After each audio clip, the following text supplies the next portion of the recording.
So, we think of A statements as being diagrammed this way.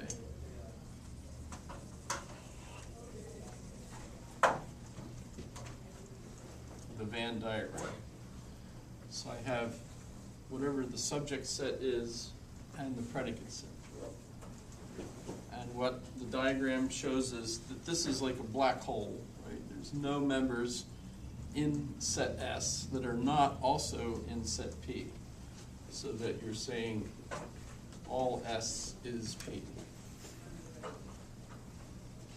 And when we do that, we say that we're distributing the subject set, so that we know something about all of the members of the subject set. They are also in P. So that's, the subject set is distributed. But we haven't distributed the predicate set, so that's considered undistributed. And if you recall, at the end of the chapter, we also put little red X's in here to indicate that we do have members, they really do exist, so we're not talking about an empty set. That covers the Boolean problem that we talked a little bit about also. So those are your A statements. So these are the universal affirmative statements. And remember, when we're talking in everyday speech, if you mention a person's name or an object that you're talking about, the whole object, then that's actually an A statement. You might not think of it as appropriate to refer to it as all Hillary Clintons were the Secretary of State under the Obama administration, right? You wouldn't have to say all Hillary Clintons. You could just say Hillary Clinton, at least part of the time. What was the other one? Curry, right? John Curry. But so that's an A statement. If I use the exact same two terms, the subject and predicate, in an E statement, that's the Venn diagram for it. And it says no S is P. And I think I mentioned that this type of statement gives you the most information of any statement you can make, because it distributes both the subject and the predicate. So you know something about all of the members of the set, of the subject set, and that is that they are completely excluded from the predicate set. And we also know something about all the members of the predicate set, that they are excluded from the subject set. So we say they are both distributed.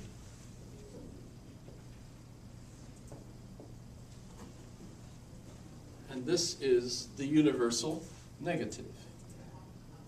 Universal affirmative, universal negative. And the relationship that these two have to one another is referred to as contrary. Those are the contraries. The reason for that is both of these can be false.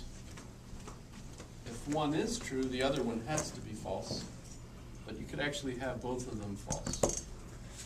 One of my favorite examples of that is the statement, all blondes have more fun.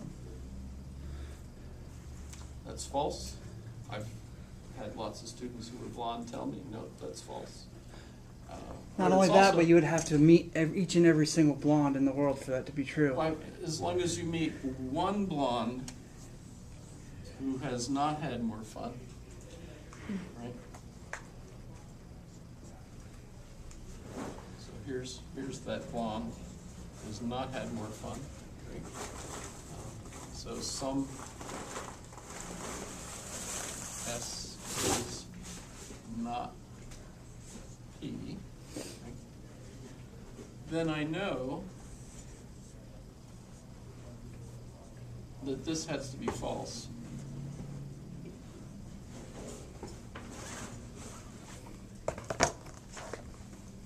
because those are contradictory.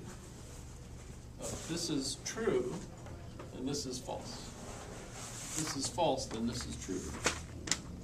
If this is true, then this is false. If this is false, then this is true. Did I say that?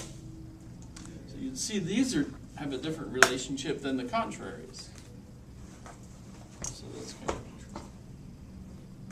And when I did the quiz question last class, the first one was give me one of these that's true. And then the second quiz question was give me a contrary statement of that, which would have been the E statement.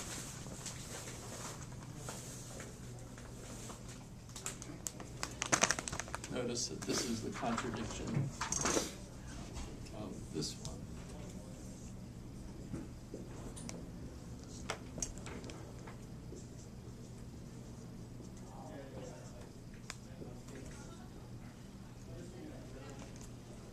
This is not.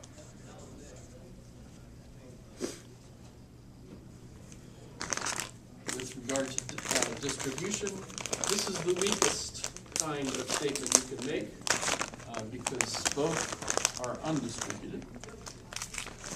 They only know that at least one of the subject set is also a member of the predicate set. And with this one,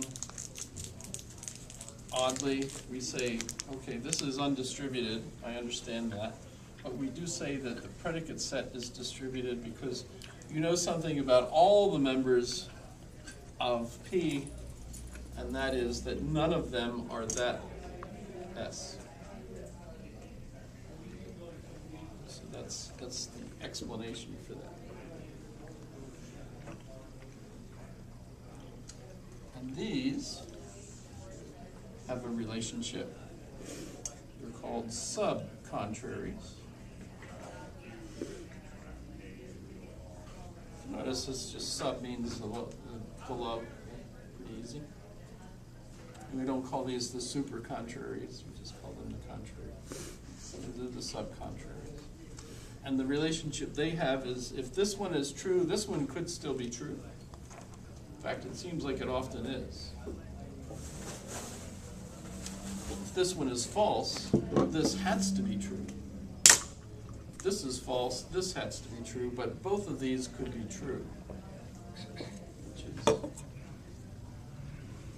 And going back to the blondes having more fun, notice it is true that some blondes do not have more fun, but it is true that some blondes do have more fun. Some blondes have told me. In fact, I think that's one reason why a lot of women dye their hair blonde, even when they aren't blonde. Does that make sense? Just that more fun.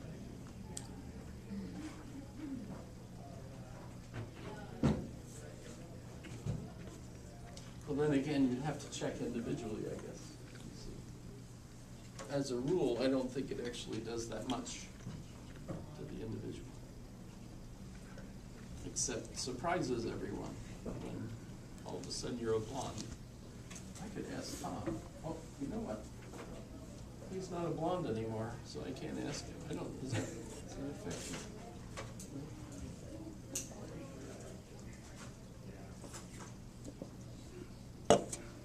You used to be blonde, yes? Are you still blonde? Most people think so. We were just talking about blondes having more fun. Was it true that all blondes had more fun? I can only speak for myself, but yes. Thank you. Yep. Perfect example. Okay. These are the alterns, superaltern, subaltern. And the theory is that if this is true, then this has to be true. And if this is true, then this has to be true. But notice it doesn't go the other way. Just because it's true that Tom had more fun, doesn't mean that it's true for all. And just because one blonde doesn't have more fun doesn't mean that it's true that no blondes have more fun. You have all the relationships. Pardon? That'd be a sad reality if no blondes had more fun. Yeah, I suppose. But not all of them are the fifth element either. Multipass. Actually, Leilu was red-haired. Yes. The gas station up here just started carrying 4 different kinds instead of 1. How did that even I get bought 3 of them. started about blondes? I don't know. There are even songs about blondes. Cindy Lauper? Pardon? No, that was just girls. Never mind. No blondes, girls. Oh, Sydney Lauper? Lauper. Girls just want to have fun. Yeah. Fun. That's not blonde. That's a cute song. Oh well. So, this I wanted to review this real quick before we moved on, because now that we're going on to the next chapter, are we going on? I'm still recording. I don't remember the last time I changed the batteries. So today we're going to look at categorical syllogisms.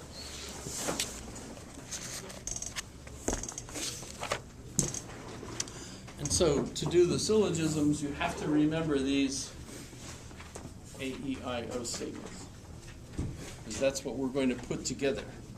So if you're not sure on how the A-E-I-O statements work, or the connection to everyday speech, I know that's a real odd thing to try to realize that whenever you're saying something that's true or false, it ties into this somehow.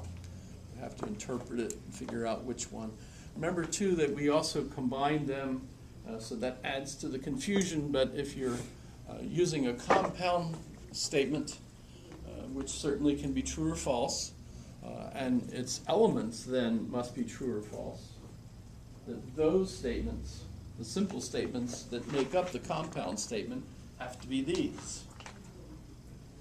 So that's kind of the whole basis of the categorical reasoning that we have. By the way, the reason all that ties together,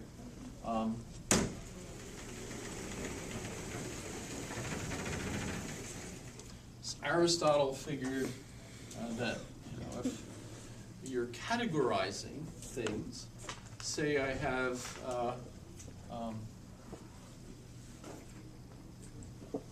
a mare or mares, a female horse. They're the only ones that can have colts, but they are horses. So imagine if we're talking about a specific type of horse, an Arabian. So these are Arabians. Famous horses, right? But all Arabians are horses. And all horses are ruminants, I guess, right? They eat grass, like cows and stuff. So you can call them ruminants. And all of those are animals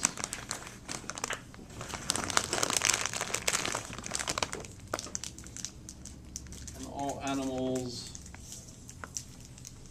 are living things.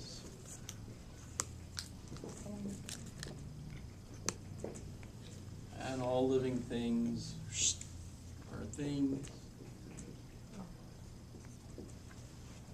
which are all part of being.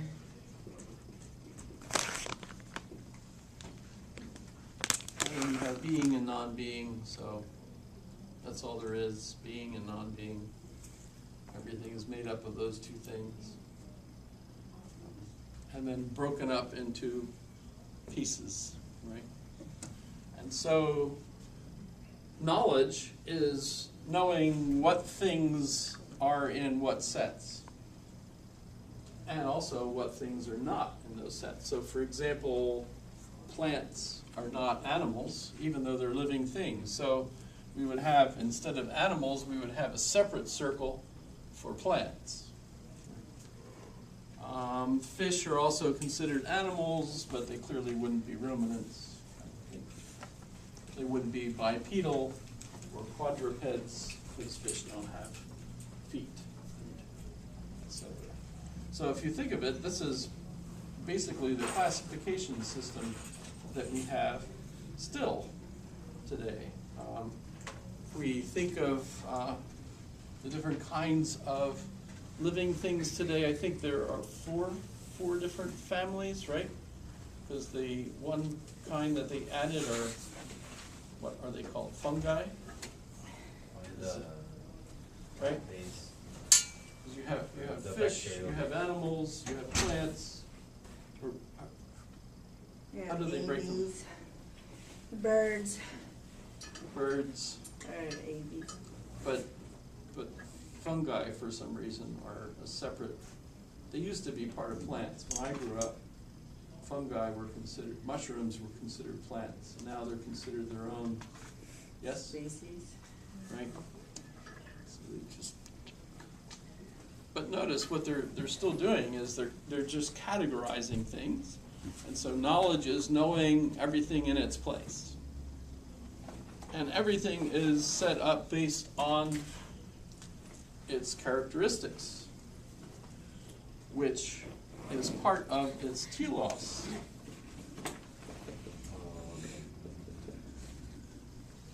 Or telos.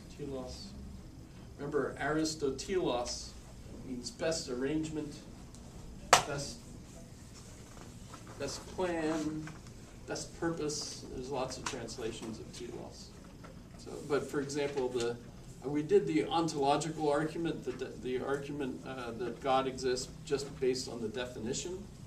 There are two other categories of arguments for the existence of God. The one is the cosmological argument. That's where you look around and you see stuff happening and you say, God did it, basically.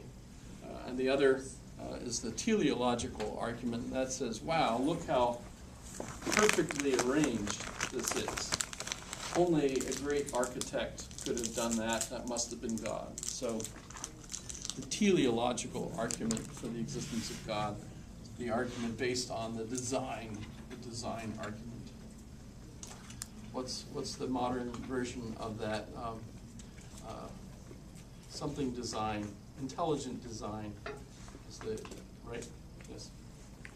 But so everything is basically designed throughout the universe. Nothing in the universe exists without fitting into some sort of category in which it then has its relationships to everything else. They could be changing. So for example, these are all live horses. Once a horse dies, now it's no longer a live horse. It's instead a corpse lying in a field the farmer has to do something with. Could become dog food, glue, I don't know what.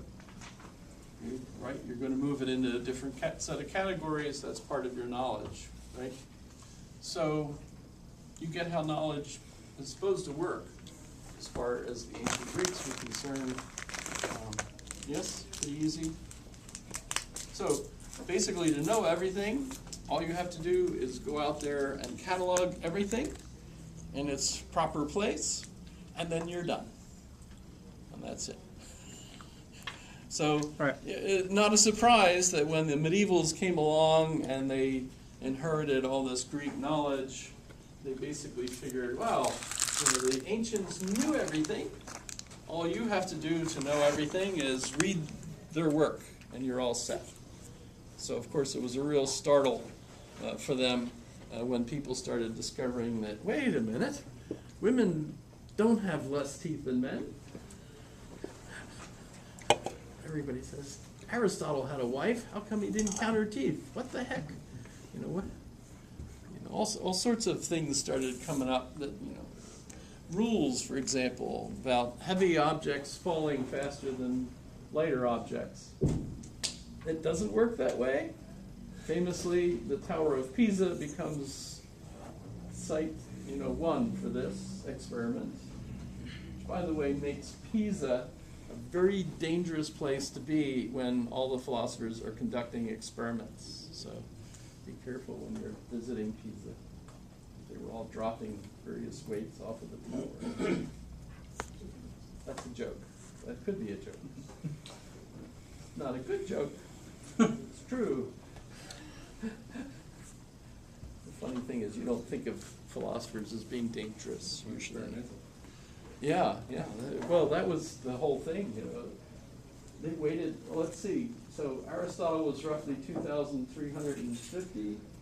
No, I'm sorry, 350 BC. So by the time you're right, 1530, add 350. So that's 18, not quite 2,000 years. So he was wrong for like 2,000 years, and no one noticed it. It's kind of amazing.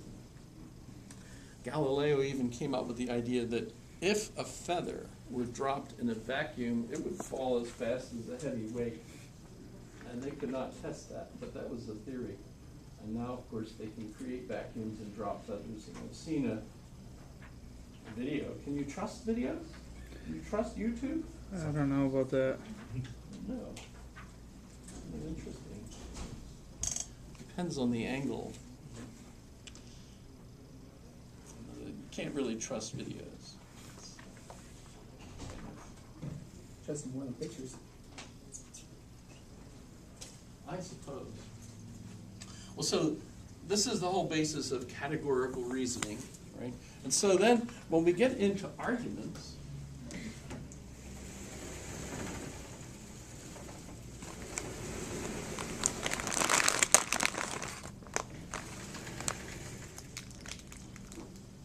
do I have an argument when I say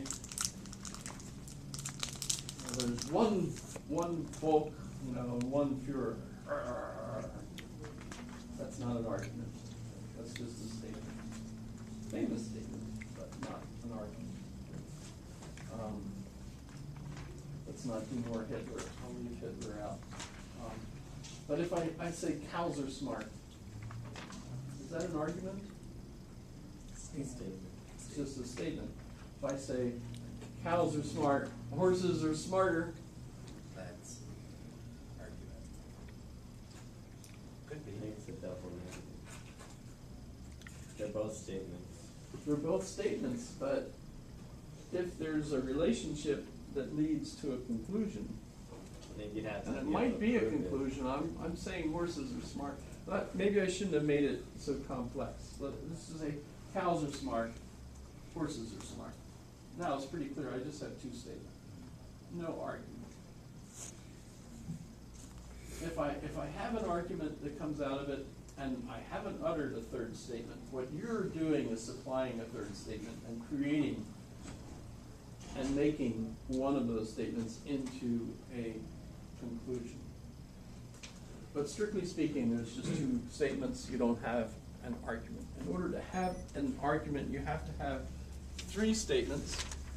The conclusion would be the bottom one. That's where we would just put it if we're looking at the actual form of the argument. And then we have two premises. How do you spell premise? Two S's? Oh, that's right. That's right. That's right, because I've seen at least three different, because the British spell it one way, Americans spell it another way, and if you're from Philly, you spell it a different way. I guess, I don't know. So however you want to spell things, we have, actually, I can just do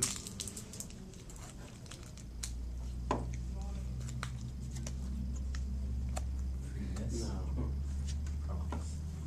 If anything, I think it had an apostrophe at the end. this. I'll We'll spell go, check it. we'll go with that. Either way, you could spell check it too.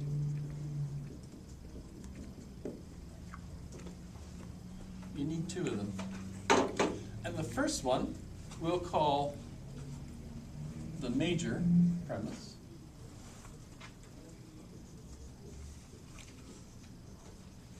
And the second one we'll call the minor.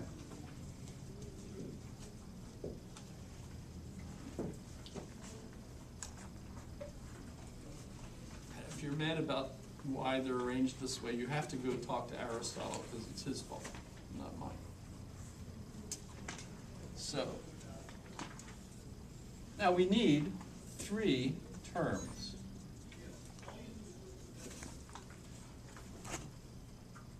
Remember, a category or a noun, or whatever you want to call it, the subject, the predicate, those are the terms. So we need 3 in the argument. No more, no less. If you have less, you're not going to have an argument. If you have more, you have a fallacy called the fallacy of 4 terms. And I'm sure if you go to 5, 6, etc., you could always just add "af." That's even worse. You know, that's fallacy of 4 terms plus 1. So don't do that. So 3 terms. And we'll refer to them as the major term,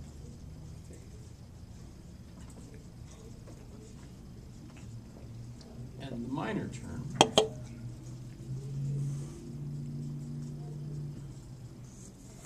and oddly enough, the middle term.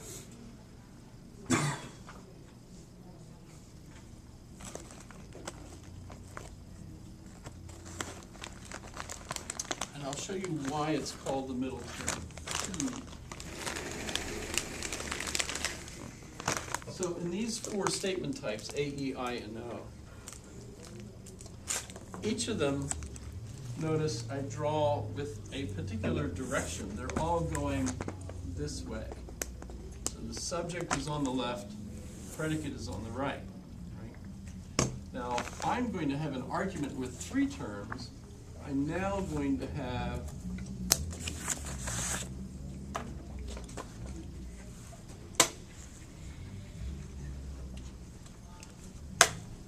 which way does I think the book does it the other way.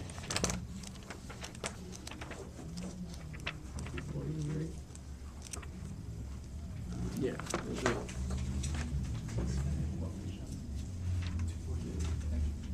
I grew up on the Copy text, and the Copy text did it this way, which always reminded me of Mickey Mouse's ears. So that's the first that occurs to me.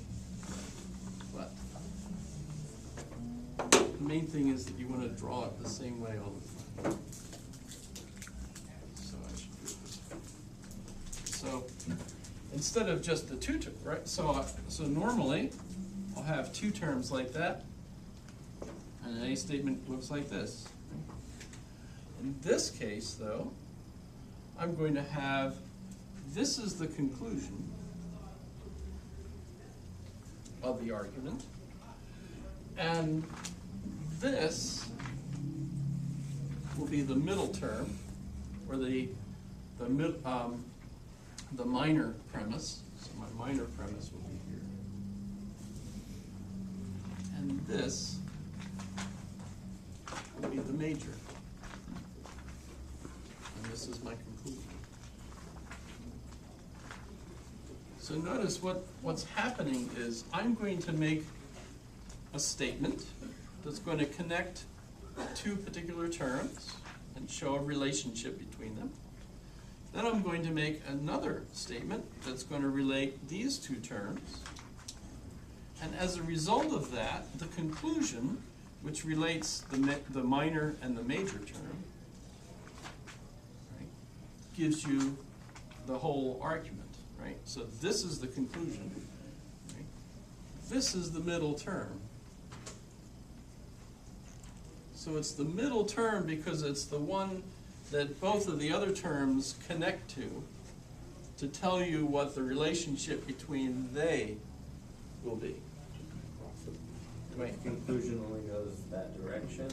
Right, it goes this direction. So this will always be the subject, and this will always be the predicate of the conclusion.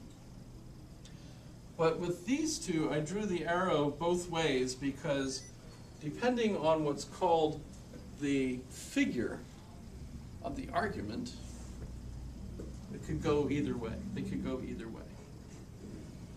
So for example, if I have as a major premise an A statement,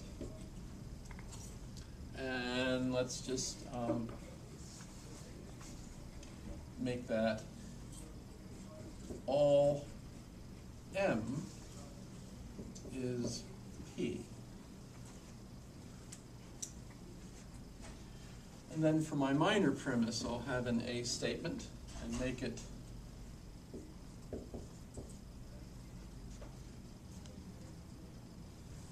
S is M. And my conclusion will be all S is P. So when I'm looking at this diagram here, right, my major premise, all M is P, M is middle, right, middle, S, right? So all of the middle is P, right? So notice I'm going in this direction. It would be the same as having an A statement where the middle is P, going that way. And since it's going that way and it's an A statement, if I were to draw, right, sorry, I didn't do that beautifully. So if I were to draw this, and then looking at this, I'm going to take this diagram and turn it sideways. That means that this area here, all the way down to here,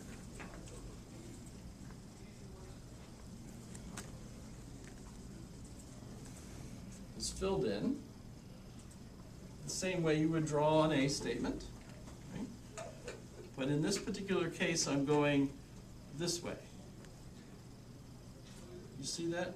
Did I draw that nicely so that you can see in this case, the major premise is going this way. And so that's how I would fill in this premise in my diagram. And then my minor premise, all S is M, right? Looks like this. And notice that that goes from this side to this side. So if I took this diagram and pulled it off and turned it so that I'm going this way, right, then I would be filling in this whole section here, all the way over to there. Right? So I've diagrammed on the argument diagram, a Venn diagram, the major premise and the minor premise. Now, a very important part of this technique is not filling in the conclusion. You never draw on the diagram the conclusion. The reason is we are using the diagram method in order to see if you have the two premises, does that guarantee the conclusion? And the way you know that is by looking to see, okay, I've drawn the two premises. Is the conclusion guaranteed, right? The conclusion, all things that are in S are also in P. And if you look and you can see that the only remaining area where there are members of S are right here, and they are in P, and you can see that yes,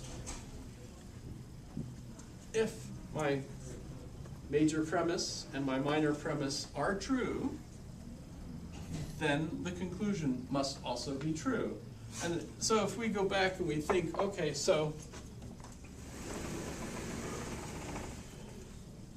I have, which way do I want to go?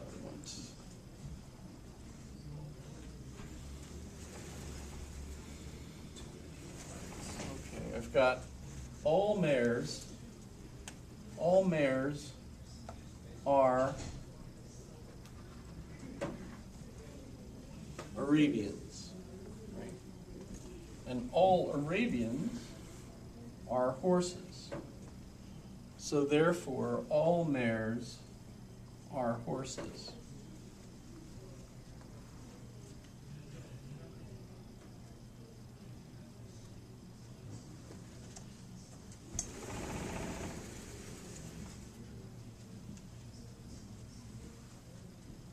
What do you think? Is that pretty clear, or is that like mud? What's clear, but mare, like, there's other types of horses that have mare, that are, you know, mares too. Right. I'm just saying. We're just going based off of this. So let me Right, okay. let me turn. So in this particular case, then, my conclusion is all mares are horses, right? So all mares are horses, and I don't actually have to care what kind of horses, because I'm not describing different types of horses. But what I did require is that all mares are Arabians, and all Arabians are horses.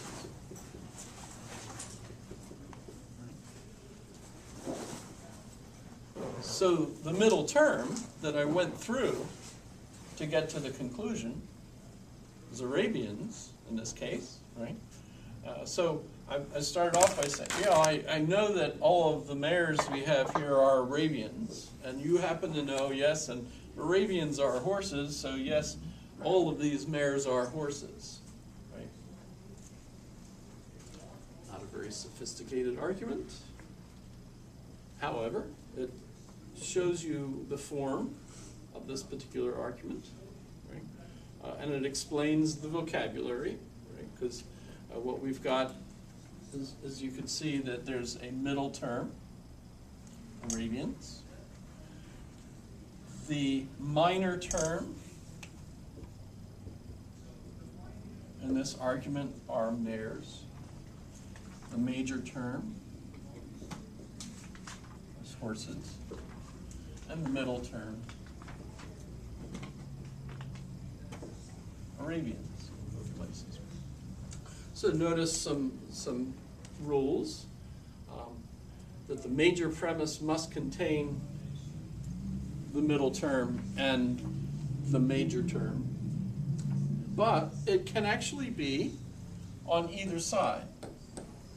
So we could have the middle term on the left and the major term on the right, or we can have the major term on the left and the middle term on the right. Could go either way.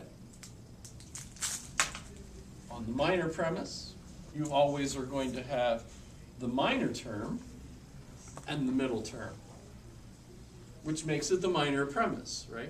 So you see the reason this is the minor premise is the minor term is in this one. This one's the major premise because the major term is in this one. And Aristotle decreed that the major premise should always go first. By the way, in everyday argumentation, you probably won't hear them arranged so perfectly. People will scatter them around to be interested. Right? This is boring. But in order to figure out what the argument is, you have to rearrange it in the proper place. And the minor premise. So this, again, in all of the different argument forms, we'll have altogether 256 possible forms of arguments. Because we have A, E, I, and O type statements. So you have 4 different types of statements, which mean I can have 64 different arrangements of 3 statements. And we have 4 figures. So when you multiply 4 times 64, you should get 256.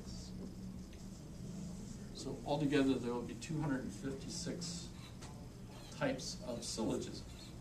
But relax, you don't have to memorize all 256. You don't actually have to memorize them, because only 24 of them are valid. And you don't want to use the other one.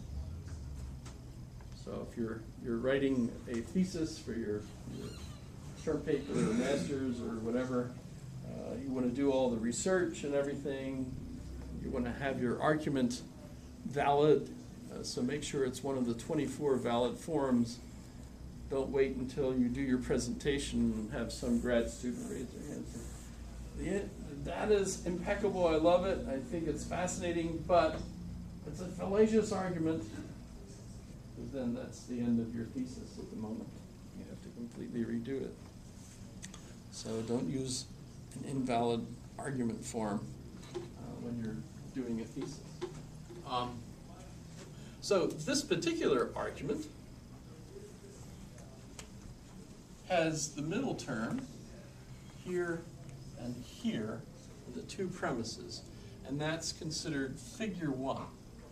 Since the statement types of all three are AAA, I should have put an A here, this particular syllogism is called AAA1. AAA1.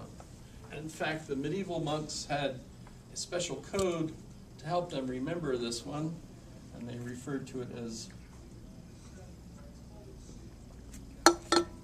Barbara. So this argument is called Barbara. Which was funny, actually, because when George Bush, W, which is spelled with a D, W,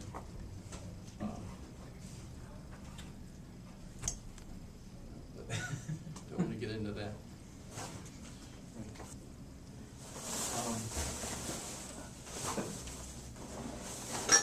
When he gave one State of the Union address, that I sat down and I meticulously worked it out to see what his argument forms were. It was Barbara, Barbara, Barbara, Barbara, Barbara, Barbara, all the way. And that was interesting because, of course, his mother's name was Barbara. So that's kind of just fun. So we have an argument form that's called Barbara, which if you look it up, you'll see it's also referred to as the divine argument. So this was sacred. This is like God's argument, just so you know, because it's perfect. And it looks like this when you diagram it. Although the monks wouldn't have had that. They didn't have this tool, because remember, this was John Vann, Harvard mathematician. Okay, so let's talk about the figures.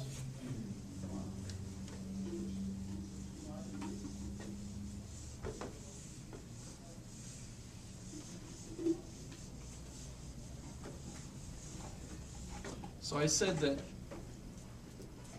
in the major premise, you have to have both the major term and the middle term. So just to confuse everyone, we always use the letter P for major term. So let's see, how do we move? And P. And I guess M, P. Let me do.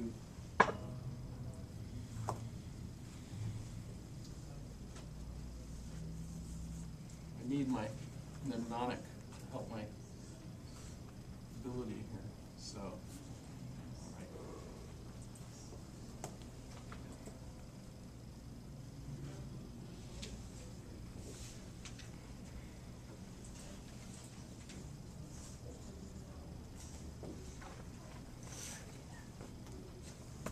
Oh, okay, I think you do. Is it pretty easy?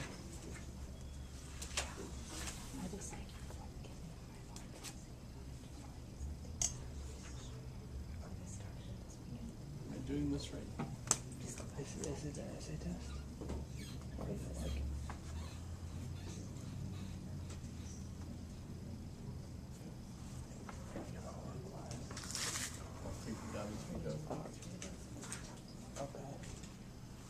figure 1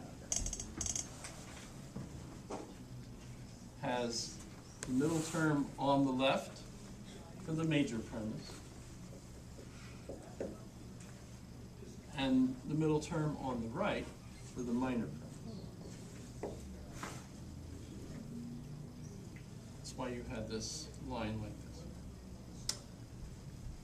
On figure 2, the middle term is on the left, and on the left here as well. Figure 3.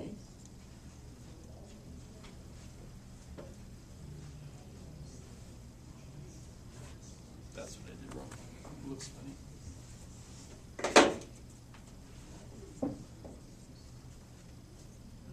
That's right. Now we got it right. Okay. So, figure 3, we've got middle term on the left, major term on the right. And in the minor premise, we have the middle term on the left and the minor term on the right. Figure 4. We have the middle terms, notice, upper right, lower left. So if you remember this device, you've had enough tea. I obviously haven't had enough. I'll have some more tea. Want me to- This will wake you up. Oh no, I don't. They're delicious. Well, this is genuine Lipton, Okay. which, Handcrafted. as you pointed out 3 weeks ago, is a drug. Caffeine? Caffeine. Yes. It is.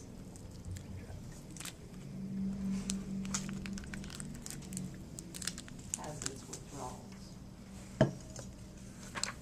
Well, as long as there's plenty of teas growing in the world, hopefully I will not have to go through withdrawal.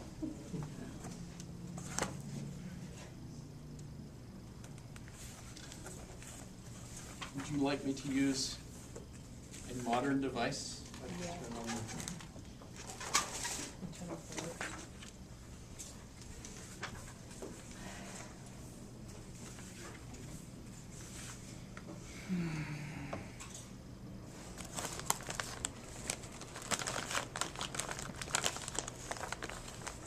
Is this fun so far? No. Confusing sometimes. You know, the hardest part of this, it's actually a very simple system. The hard part is how do you show how the system works with all of the various parts in a way that makes it simple when you see it. Does that make sense? There's got to be some Khan Academy videos or something. There are. That There are all explain kinds of videos on this. Let's watch And them. some of the professors giving the lectures are much handsomer than I am. But I have yet to see one video with a woman giving this. I don't know why that is. So you're saying some men are more handsome than you in the videos, Yeah, what he said was but there awesome. are no females. Not that I've seen. Not that I've seen. Not yet, at least. What you said, what you said was an eye thing. You found this in the book? Some professors are handsomer than I am. What's that? That's true. I've done hardly any of it. I'm So. sure that's true. In fact, years ago, I was handsomer than I am.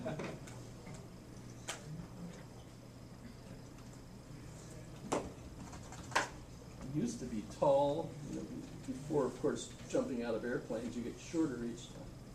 No, I never jumped out of an airplane. No, it's fine. Not on purpose, anyway. If you've done it by accident, more props to you. That's my password. I don't know. As teacher had. Bank account information. Password. You remembered it first time. I reset every single one of my passwords every time I use them. Wow. I can never remember them. Ever. Well, how do you remember them then? I don't. He remembers his. I remember how to security reset it, and that's it. questions. Oh, Remember the security questions. You don't remember the password itself. Well, I've filled out the security question so many times, all I have to do is left click on it, and it fills everything out for me. actually, all I do is type the asterisks. It's meant, you know, so if I need 9 asterisks.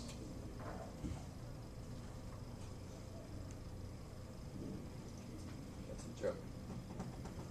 It's a good one. I appreciate it. I stole it from Dilbert. It's like when you go on a message Pointy-eared board. boss was having trouble remember his passwords, and what Dilbert recommended to him at one point was just use asterisks. And the pointy-haired boss, would that work? Could be fun. So.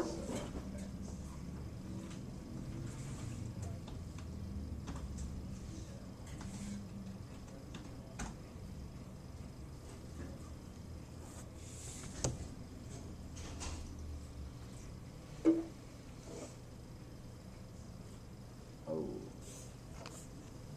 Look at all this stuff. I just wanted one big picture. Yeah.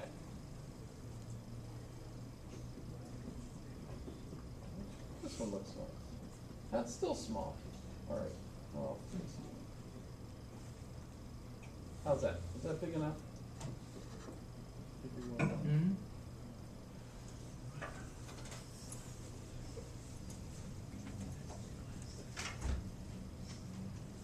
So notice the pattern is universal. Everybody uses this pattern. So you get this pattern, right? So that you could remember it. So that goes way back. I don't know how far. Notice in this particular diagram, I didn't include that. I just did the major premise is the one on the top, minor premise is the one on the bottom, and this is the conclusion. Notice the conclusion. Sometimes in the diagram they won't put the conclusion because every case you have SP, SP, SP, SP. Because the conclusion is always going to be in this direction, and they're all going in this direction. Right? That's only on the diagram, when you put the 3-ring diagram, that you have various directions. Right? But you're always thinking in terms of the conclusion is going in this direction, premise is going in this direction, but because the major and the middle can be switched to both sides, right? But that happens with both premises. So as a result, you have 4 possible figures. And notice the figure is numbered, so this arrangement is 1. I did not draw that orange line there. That was already there. But that's perfect because this is figure 1. But I didn't do it. I don't know why it's there. That person who did that should be slapped, because that will always be there now. What is it? That on the whiteboard. I'm not seeing any of these. Mine is Any of It is on the screen. Yeah, it's on the screen Well, itself. that's Not the whole. I was trying to imagine it was actually being projected, but no. the little flag. By the way, if you accidentally have like a sexy picture on the screen and you want to quick block students from seeing it and you go like this, that doesn't work. It just makes you part of the sexy picture, which not the right thing to do. Control W. Okay. So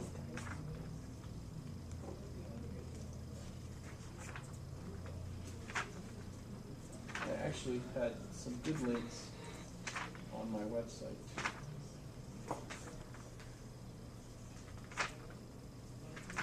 While we're on your website, can you show us where we can find the quiz questions, like in case we miss them again? I was looking at. Oh yeah. Yeah, I Yeah. couldn't find them either. He doesn't post them on, he I doesn't mean- post them on his website. He said he did on the blog. Well, this is, yeah, this is, so, I thought you just it's put them in. actually on, it's on my blog, but you could get to my blog from my website. Oh. So in a manner of speaking, it is on my website. So here's my main webpage, courtesy of UAA. And if you click on blog, that's where I post those. I don't know why that's so confusing. Yes. Can we get to your main webpage from Blackboard? Yeah, you hit syllabus, and then on the syllabus has a link. Okay. I spent like maybe an hour and a half looking for. Sorry about that.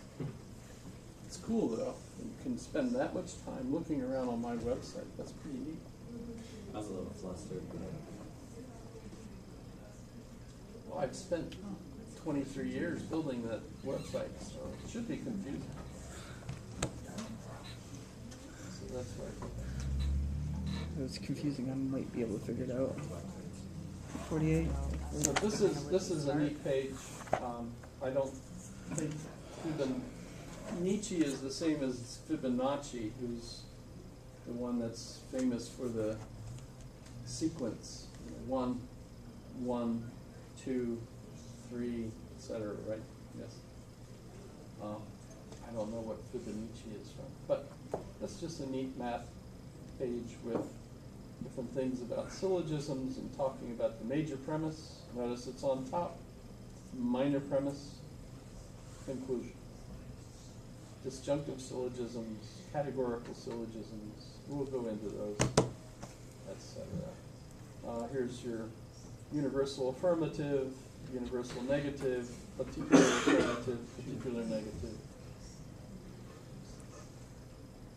And here's the names for the valid syllogisms. So notice the first one is called Barbara, and give you an interesting insight into the, I guess, these are not actual names, they're just codes.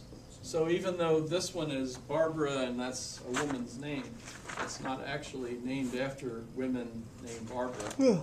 The code is that you have the vowels giving you the mood of the syllogism. So this one is A. So that's called the mood of the syllogism. This one is E-A-E. Figure 2. Darapti, however you would say that. A-A-I. You see it? I had never heard, that's pretty new. Bremen tip? I'd never heard that one. Brahman tip. A-A-I. Did you do a Four. class master sheet? Celerant, E-A-E, Class 10 1. Darii, No. A-I-I. Excuse me, what are you talking about? Looks like A-L-L, doesn't it?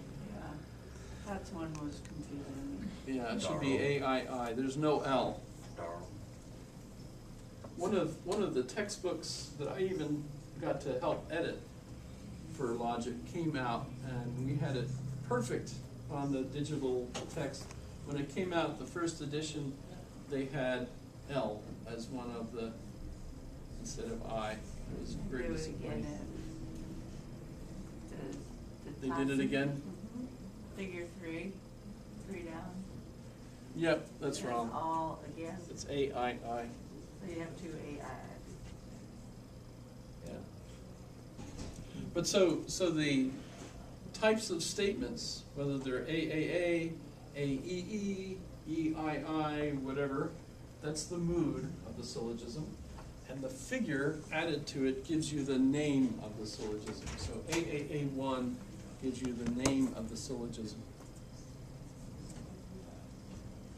And are these all of them? 1, 2, 3, 4, 5, 6, 7, 8, 9, 10, 11, 12, 13, 14, 15, 16, 17, 18, 19. There should be 24 actually. What I'm missing. Go those blank spots are missing. So there should be 6 in each one. Yeah. You do have them in your text. What page? Do we know? Well, it's even handier than that. Oh, it's just a Actually. fold out in the back. Yeah, because you have a fold out in the back. Genius. Unless you've It's all got right. the used copy that, Somebody ripped it out.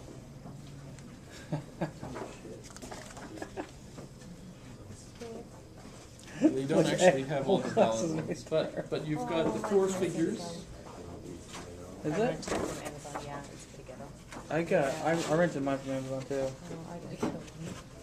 So yeah, if you had, Trying to do that. the problem is, I think I've joked a couple times in Do you want me to class send you like a scan of that these? when you're finished the course, you could Go just down your rip email. this out and keep in your purse, and that way if you're Or arguing just- with a friend, you could always check to see if If you're comfortable with it, just phone number and then I can just type, I can send you the document or whatever. It's a joke. I got a new printer the other day, I Wasn't can't really figure out how to scan it. They get to You know, some of the publishing firms want professors to use books that have parts that you have to write in and destroy and maybe rip out and turn in, because that way Oh, They can students the next sell semester more. have to buy new ones. They can't buy used copies. Cool. It's a scam. Somebody meant to win. Pretty. They are. But they're not all Trump, so So they're not winning? there's. He trumps them all. Uh-oh.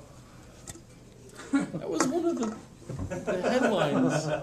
Was That it? was one of the headlines today. Congress trumps Trump, or will Congress trump Trump?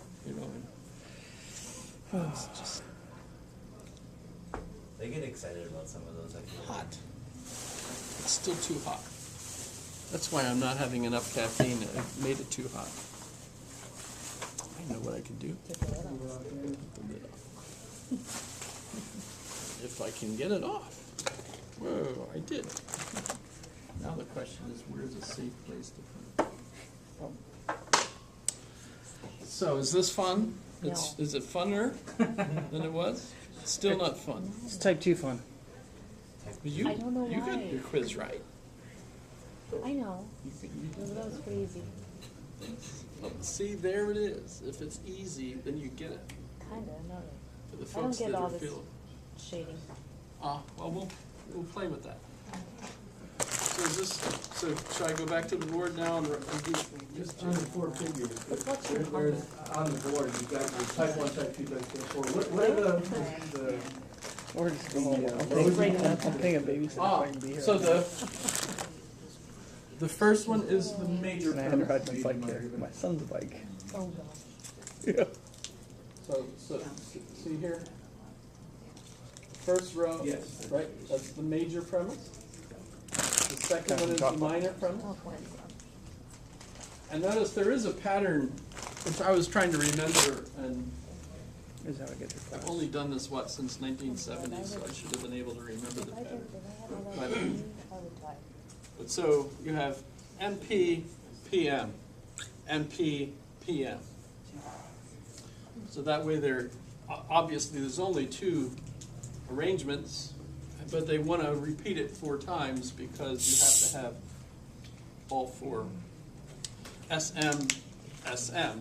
So with the minor premise, they repeat the arrangement the same in the first 2 and the other option here, whereas this one, you get them in what am I trying to say? Alternate. But notice SP is the same all the way through. So that's pretty cool. So the end result is, it looks confusing, but the more you practice it, the more you realize, oh, this is easy. Because once you get the vocabulary and you realize what pieces you're putting together for this puzzle, you can build your syllogisms just from the name. And in fact, that's what I give as the test for this section of the course, is I will give you roughly 15 names of syllogisms, and I'll ask you to give the argument based on the name, and then to give the diagram, the Venn diagram for it, determine if it is valid or invalid.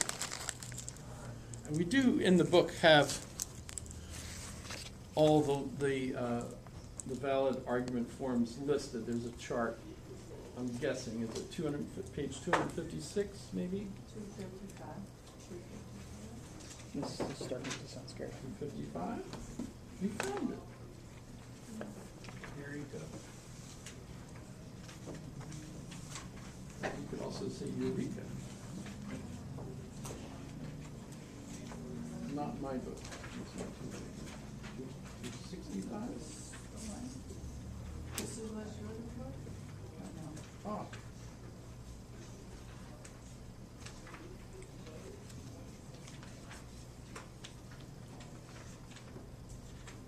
It begins on 253, is that? Got I it. just sent you a link. I didn't forget. There's a page where it will have all of the valid forms. 237. 237. Are you sure? Oh, yeah. Thank you. And page 238 are the ones under the tradition. So the reason there are two separate collections Wow. is I because opened up even with though the there were 24 valid forms for Aristotle, if the Boolean problem messes you up, then you can't use 15 of them. And the reason for it is because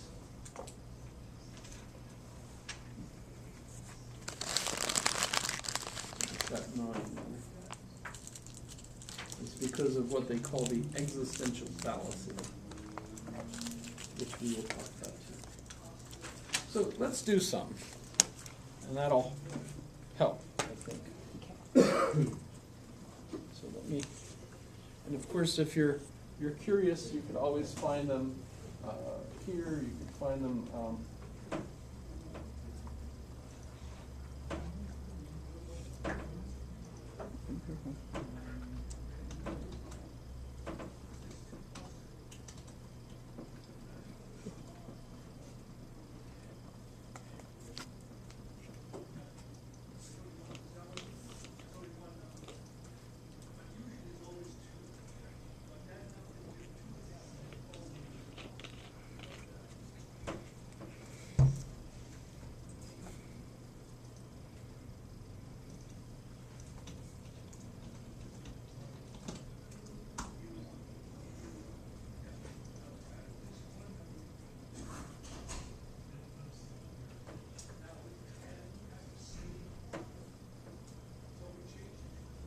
Here's EAE1.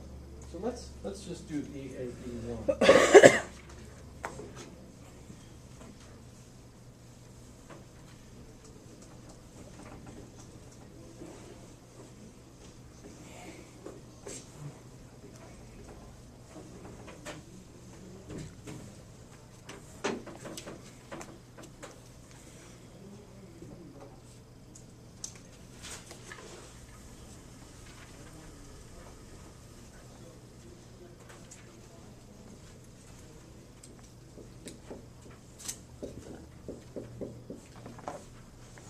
So the name of the syllogism is EAE1, which I'm not sure, might be Celarent or Caesar, I'm not sure. If you want to memorize those, you go ahead. I've never gotten very far on those. But this means that the very first statement, the major premise, is of the form E, right? So it'll be no. I'll just write that much so far, right? The second one is an A statement, so we'll write all. And the third statement, the conclusion, is an E statement. Now I can write no S is P. because the conclusion is always S is P. Now I look and notice that it's figure 1. Figure 1 tells me that the middle term will be here and here. Okay, wait. Where are you pulling this from? What page are you on? I pulled it from Page 237 The cloud? has it. 230. Okay. Let's somewhere. Try that. Let's try that. No, I didn't pull it from there. You know what you're thinking. God, I feel stupid. It came from the figure 1. Yeah, I get that part. Figure 1 tells me it's in that direction. And so here and here, and then my major term has to be here, and my minor term has to be here. So no M is P, all S is M, therefore no S is P. And so that is EAE1. By the way, we could actually use this as a real argument. So you could give me a term, any term you feel like. Sheep. Dog. Dog? Dog. Okay, so the middle term, dog. Give me another term. Shoe. Shoe.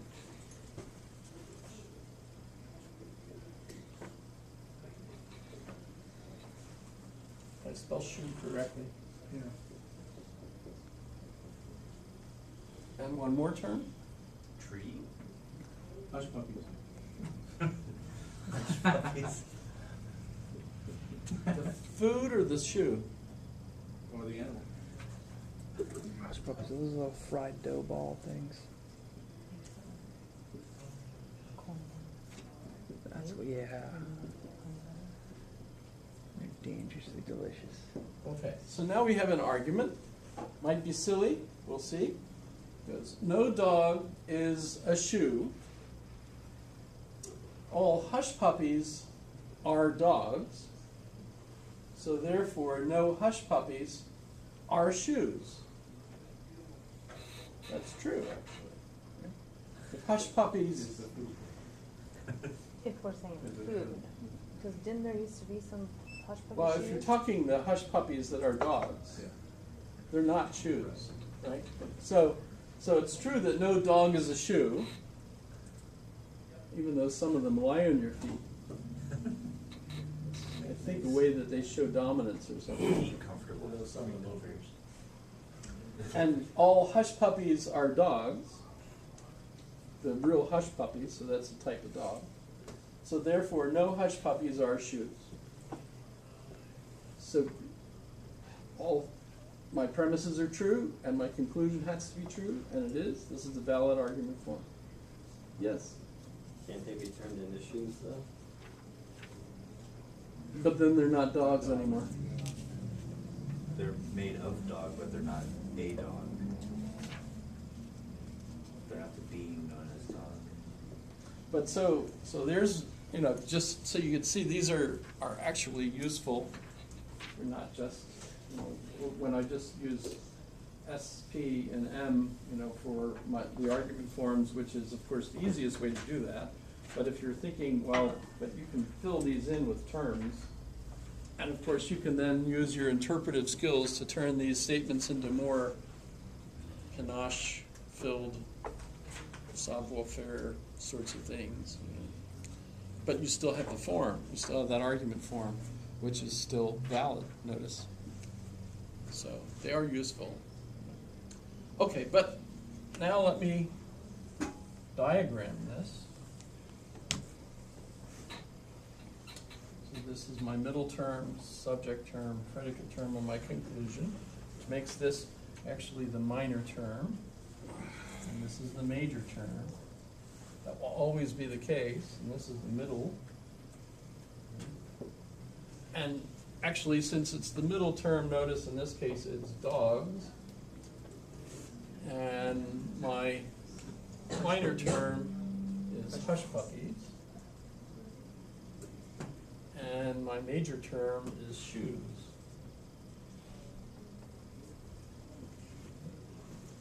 My first premise, the major premise, says no dogs no dogs are shoes.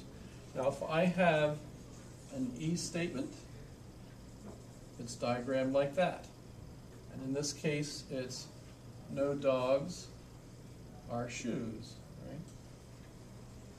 So these are my dogs, and these are my shoes, right? So there's no members in here.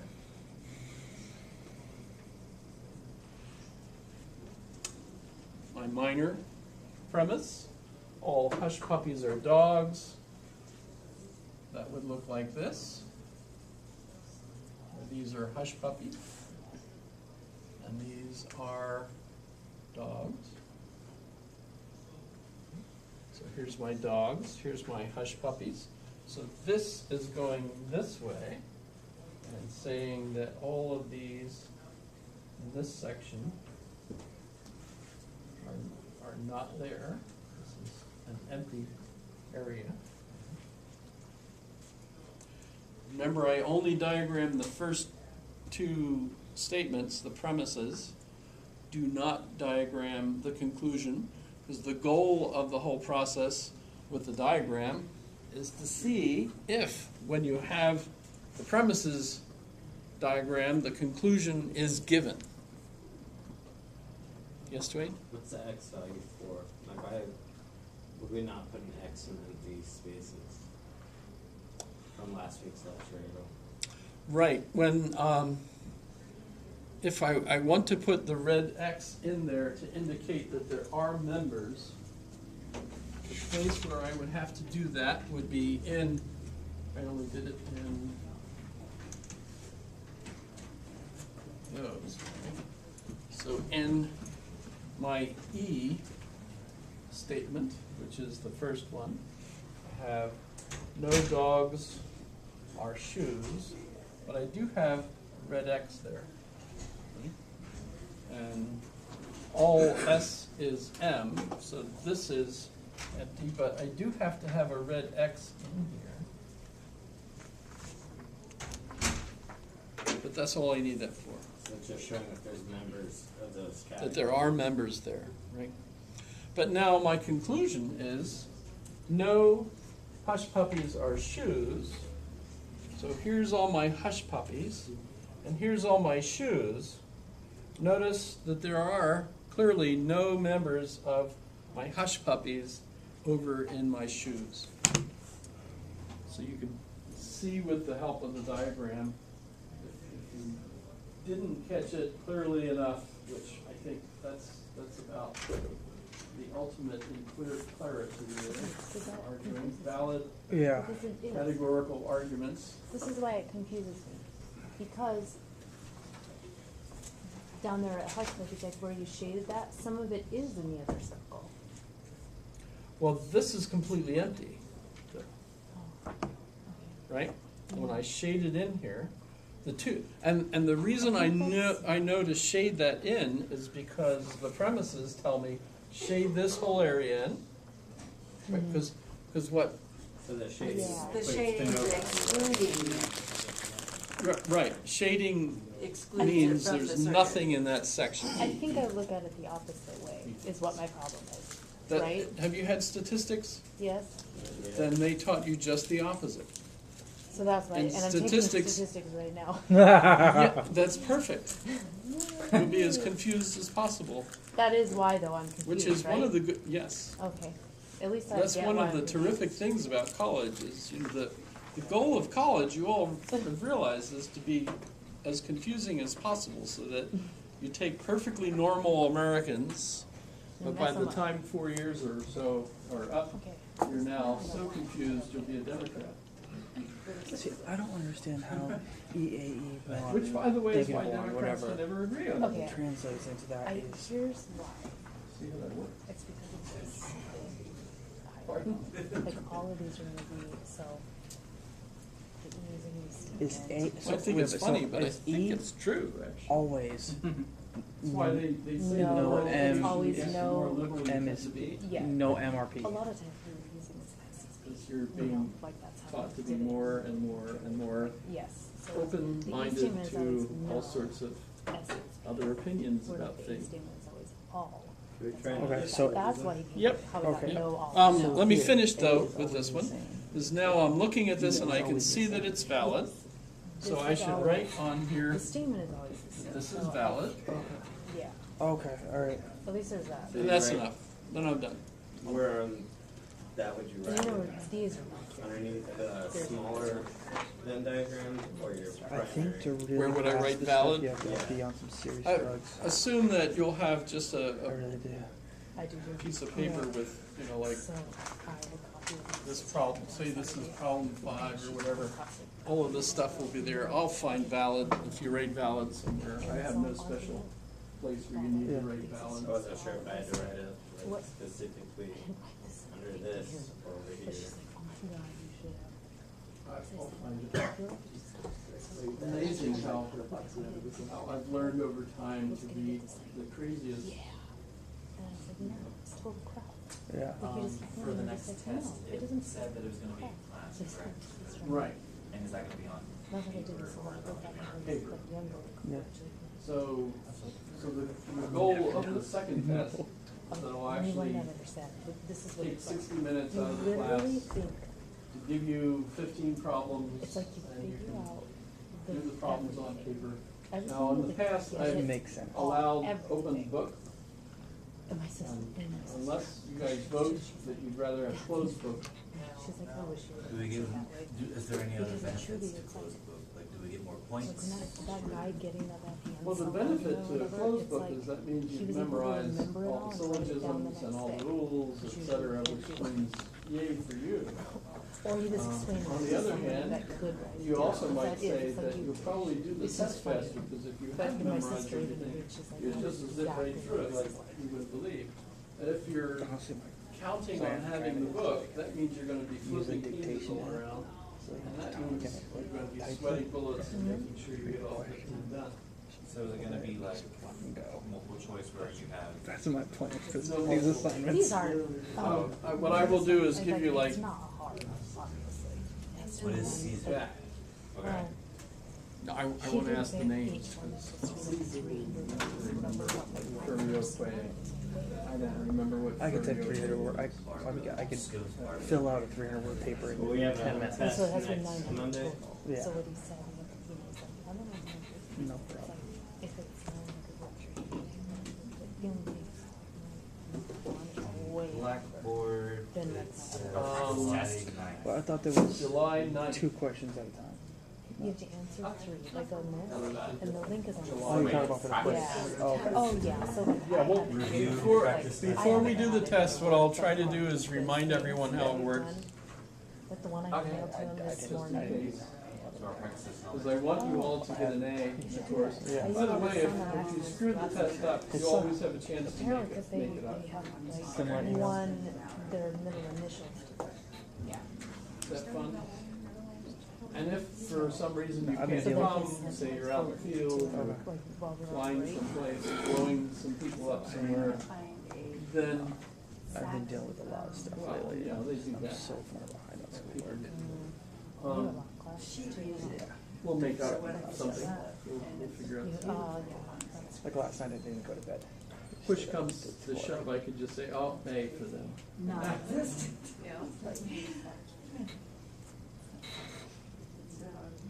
Especially if you recommend me for, you're gonna take logic, take Jamison, he's great. He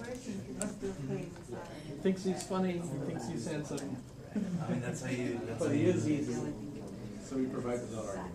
Yeah. For July This 2nd, yeah, is it's my our first holiday, class. so it's the holiday on that Wednesday or Thursday. I think so. So we're just celebrating. I believe we have the whole week off. I believe, isn't that true? Am I wrong on that? Okay, so But it's like, that's the one. This is what you're doing right now. yeah, so I just clicked on that, and that's where Right. these guys. The test one. They always cut out. the These whole gray week of July. things. These are hyperlinks, right? So Yeah. I don't think There, they and changed I just that. choose the. Oh. Click on it. So let's do another one. Beautiful Zach's. So, yeah. Can we cut the words out? And I did the joke one. I gotta get a laptop. And so it went back to that page. really? Yeah, a couple times, like, You must get rid of middle and dirt cheap. I'll buy an RV. I'm actually really interested. I need a minute, because the only thing is something like that. Like, 'cause it's So so I'm going to do the weakest argument you could ever find. Yeah. It's a moral argument. Do you want to sell that one? If I get a new one, I will. How much do you But think? I- What Well, would I you go could, for? you could, I'm just going by the I haven't bought it. I formula. haven't bought it. I Okay, so I don't know if they want. go for now. I only. So, remember the statements that have the least information are I statements. Oh, So right off the bat, you should know that the middle term isn't going to connect but I don't, I mean, to anything, because you have to have it distributed in at least one of the premises where it occurs in order for you to have a successful argument. So since I statements don't distribute your middle term, you won't have a distributed middle. So that's going to be fallacious. So we've got I1. So notice I'm going to have the middle term in figure 1 again. And that puts the major term there, the minor term here, the conclusion here, right? And it's sum S is P, sum S is M, sum M is P, right? So that's my argument. Fill in something silly. We could use hush puppies again, or anybody want to throw another term? corn dog. Corn dog, some corn dog. Oh, I can't even remember what these going. It's too much for your need at this point. Another term. Chair. Chair. Some corn dog is a chair. Money. Let's go with moldy. Moldy. Moldy. No, moldy.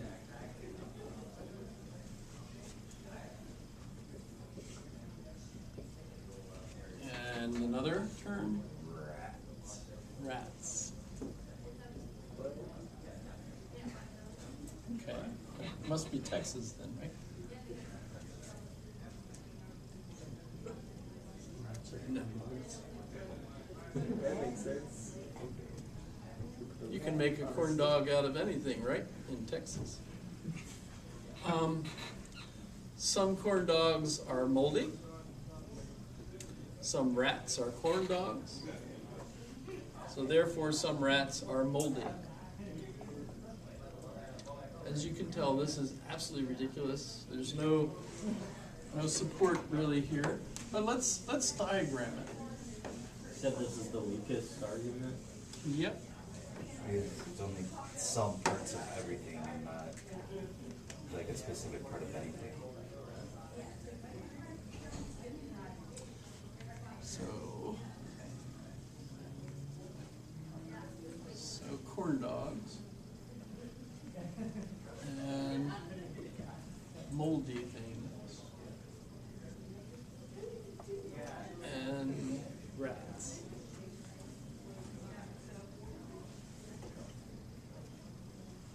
So some corn dogs are moldy. So some corn dogs are moldy. So it goes this way. And if you think, how does it look? Puts an X in the middle, right? Corn dog, moldy things. Yeah. So it's going this way. So I need to put an X in here. But here's a problem. I have a line going through the middle of this. So I could put the X over here. But that would mean that I'm adding information that they haven't given me. That is that it's also a rat. But I don't know that, so I'd be wrong for me to diagram it that way. On the other hand, it could be a rat, so I'd be wrong for diagramming it over here. So what to do? Answer is, we always put the X on the line when we don't know. If it's ambiguous, we put it on the line. And what I might have done is waited to diagram the second premise first. You could do that. And if the second premise was an A statement or an E statement, it might have filled in here, so then I would have known it would have had to have been on one side or the other. But as a matter of fact, I know that the second premise is just as weak as the first, and we're going to see some rats are corn dogs. So that's some rats are corn dogs. It's going this way, right? Rats are corn dogs. And I have the same situation. I have a line going through the middle, and so I don't know whether it's over here or over here, so my rule says I put it on the line. Right. Now I have diagrammed this crappy argument, and now I go and I look at the conclusion to see, is the conclusion given? And it says some rats are moldy. So here's my rats. I need an X in this area, and even though these are on the line, they're not officially in the area. So I have no individual in here that's given as a rat that is moldy. And so this one is invalid. If there's any doubt, the argument is invalid. And since it's invalid now, I have the opportunity to figure out what's wrong with it, right? And I think I already told you, the first thing is that I'm looking at the middle term, and notice it's not distributed in either of the premises. And so I have an undistributed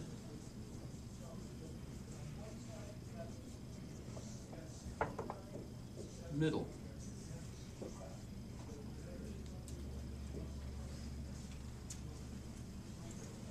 Which, if you look at the book,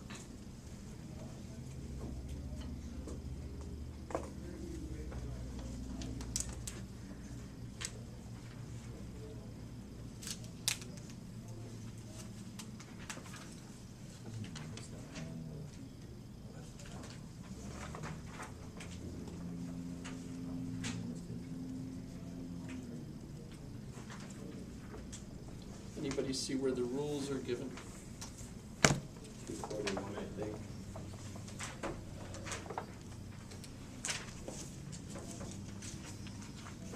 $246.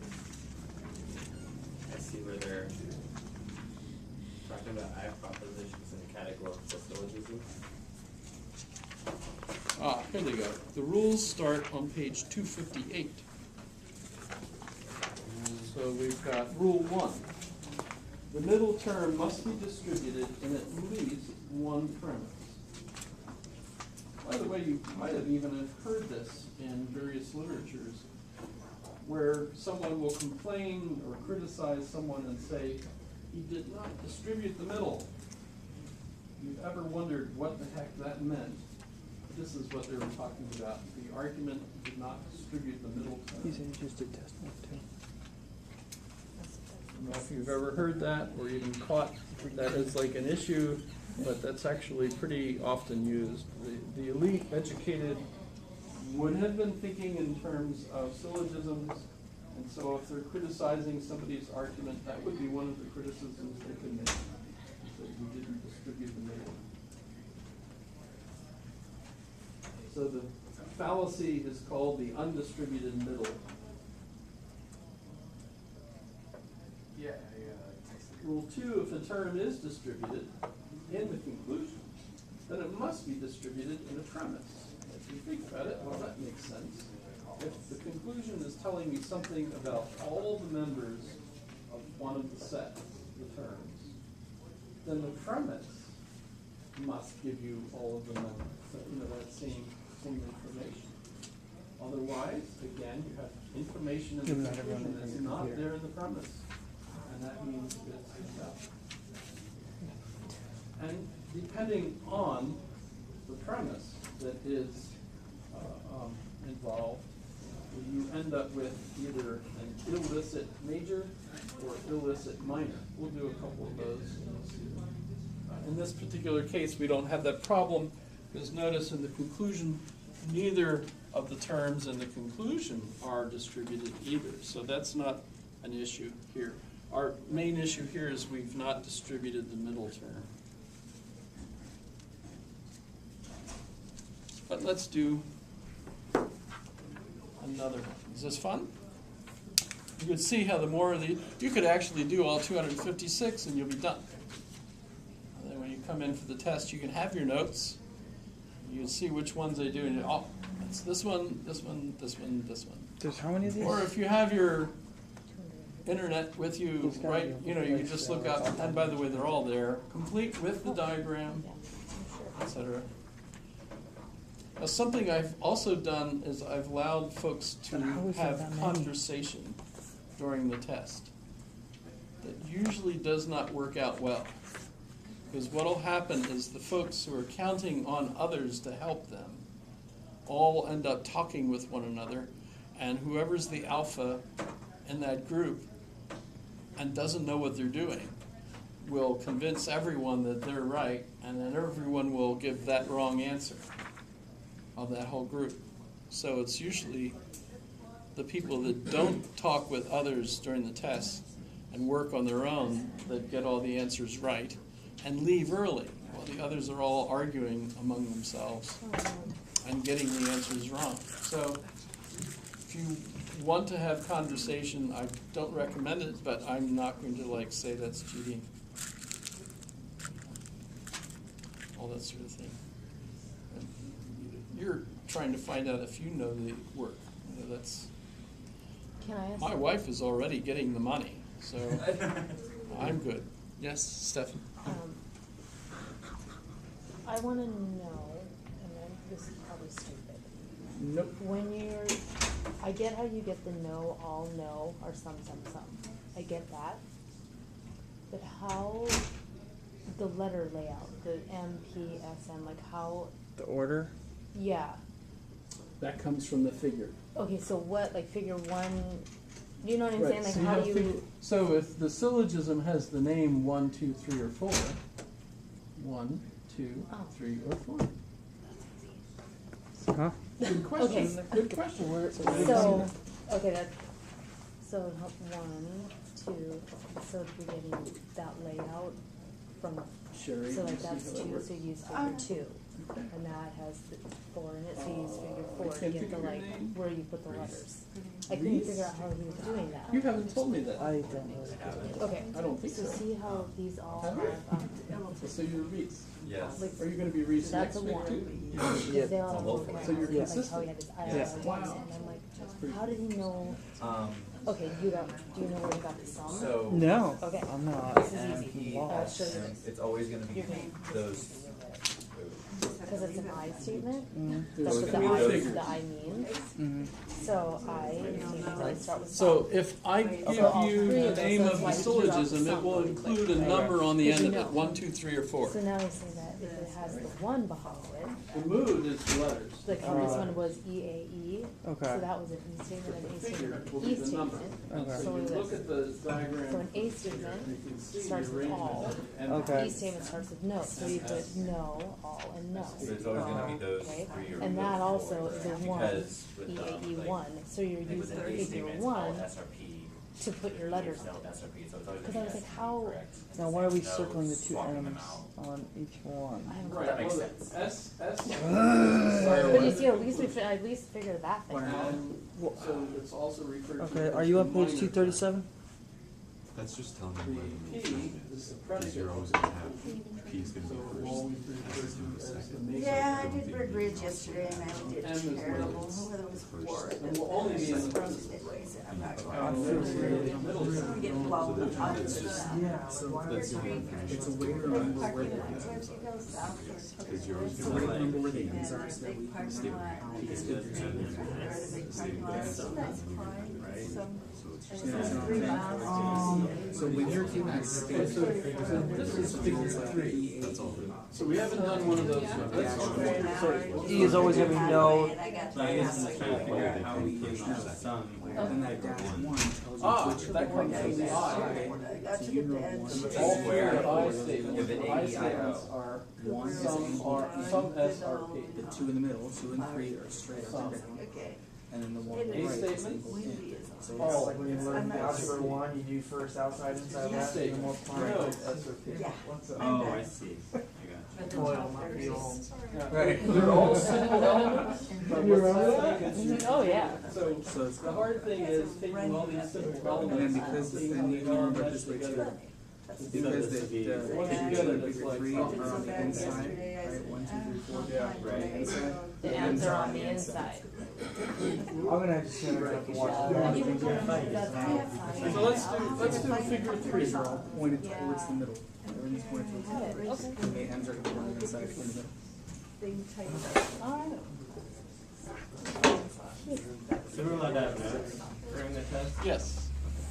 So I'm gonna Does change YouTube this. count as a note? So now instead of I1, I'm gonna do I3. And so the figure now changes, and the only thing that changes is that instead of going this way or this way, I'm using this one, the third one. And notice that means to me that the middle term are on the left, both sides, right? So the only thing I have to do is change where corn dog is and put it over here. Some corn dog is rats. Yeah, which is the converse of some rats or corn dogs, which means it's exactly the same thing, right? So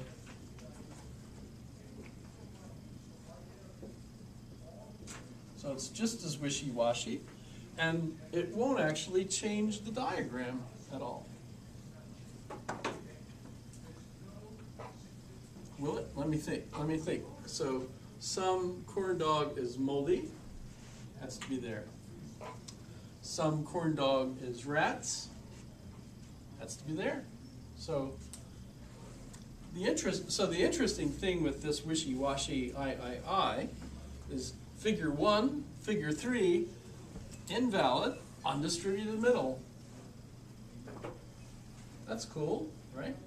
By the way, one of the neat things about this is you begin seeing the patterns over why some argument forms are valid and why others are not. So you just switch the middle. Right, that's the only thing that was different. S and M, right? It's the only thing that was different. Notice if I change it to 2,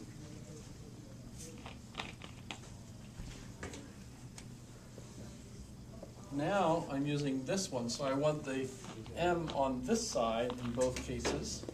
So I'm going to have to switch.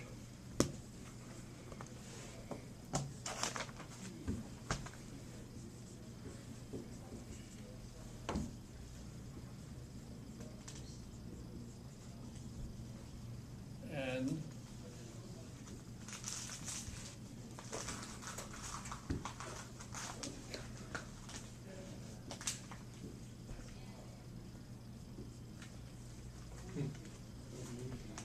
so now I have I2. Some moldy things are corn dogs, some rats are corn dogs, so therefore some rats are moldy. Notice it's still invalid. I still don't have a distributed middle. It hasn't changed because they're I statements. And this would diagram out exactly the same. And I have a hunch that if I switch it to the last one, that would not change again. Now I have the M going in this direction, so I want to change it to here.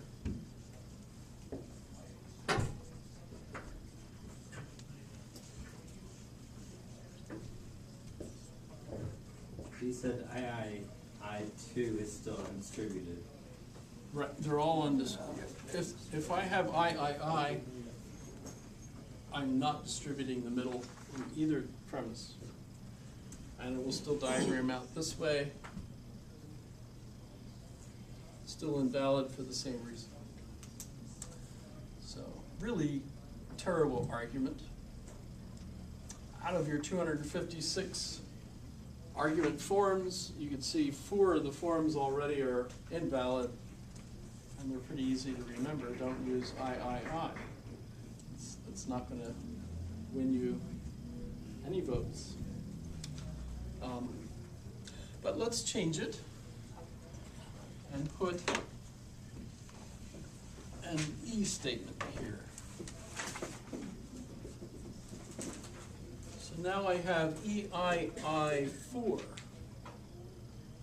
That means that my first statement will now become No. no.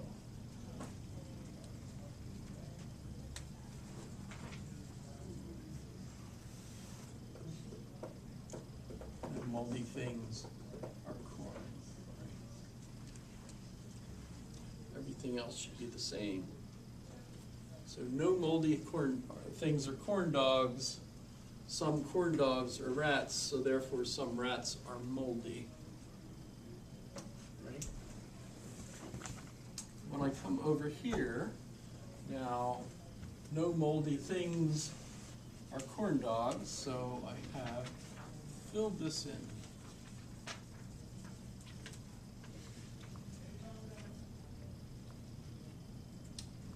Some corn dogs are rats, so some corn dogs are rats, so there has to be an X in there.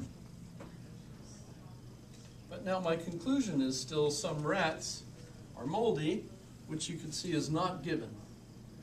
So it's clearly still invalid. But now, why is it invalid? It's not invalid now because the middle term is undistributed, because now it is distributed in both places. A negative premise must have a negative solution. I have a negative premise. If I have a negative premise, the rule is that you have to have a negative conclusion, but this is an affirmative conclusion. So that's a reason why this is invalid. So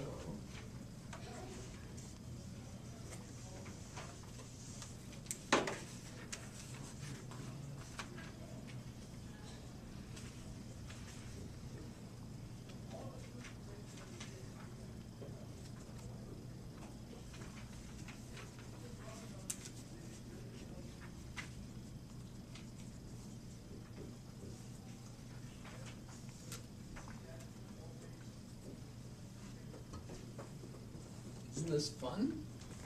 I remember being absolutely thrilled when I first learned all this stuff. It's great. Plus, I wasn't in Vietnam, which that helped.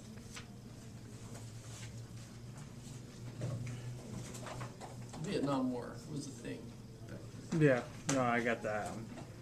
We're gonna have the background. Even though I joined the Army, I wasn't looking forward to being in a miserable situation.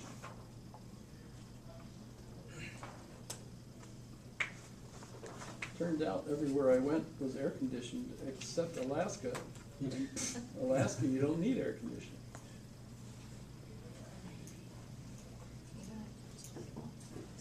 So that X should be red value though, correct? Pardon? That X has to be red value? In this particular case, no. It's part of the diagram for the I statement. It moved because now, since this whole area is empty, it can't be on the line. There's no ambiguity about where the X has to be. Is there any form where we have the X in the middle, or is that essentially something that just doesn't happen? Yes. Let me move on here and add a negative conclusion. So now I have EIO4, and so now I put a not over here.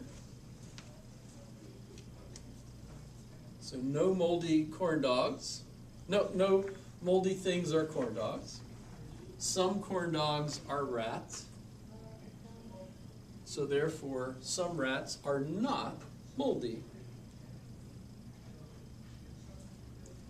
And when I look at the conclusion here, now I'm not going to be changing the diagram, right? I'm not going to change the diagram. It's still set up the way it was when it was EII, 4, right? And by changing the conclusion, notice I don't change the way I diagram it, because you don't diagram the conclusion, right? So the diagram stays the same, but now what I'm looking for is that X off out of the center here, and notice that's where it is. So in this particular case, right, I'm trying to find that there's at least one rat that is not in the P section. There it is. Right. So now I have a valid argument for him.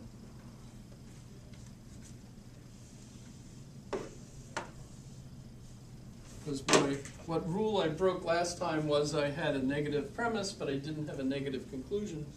Now I have that negative conclusion, so notice now becomes a valid argument. We might not really want to argue about rats being moldy, though.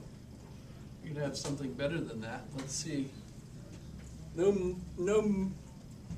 moldy blues. Instead of moldy blues, let's have moody blues instead. No moody blues.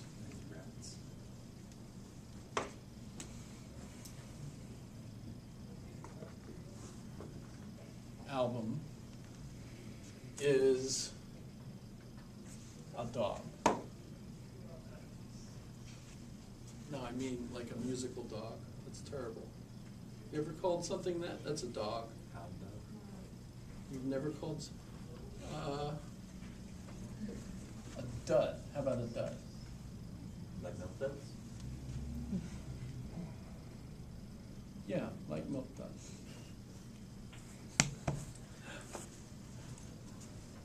And so let's do duds. And hits.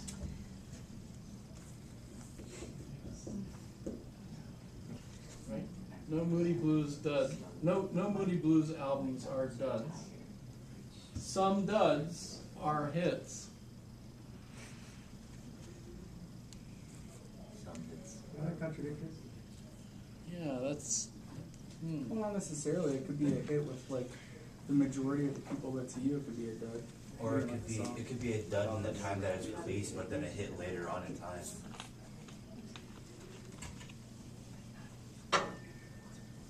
Moody blues.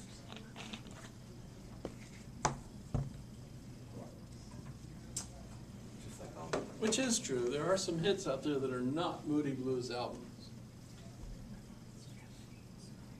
The Beatles, unfortunately. People like the Beatles. I thought that was neat that if you have the computer set up to run the NP algorithm, you could actually create new music with the Beatles voices that they never sang. People will think that's as good as the Beatles. Not everybody will. But that's EIO4. JD? Oh, no, I was scratching my head. But I was thinking EIO, the name for that must be McDonald. It depends on what you have on the farm. Yeah. Sure, that's where that comes from, but I haven't been able to make the scholarly connection somehow. Should we take a break? And then do some more? Is this fun? It's getting better.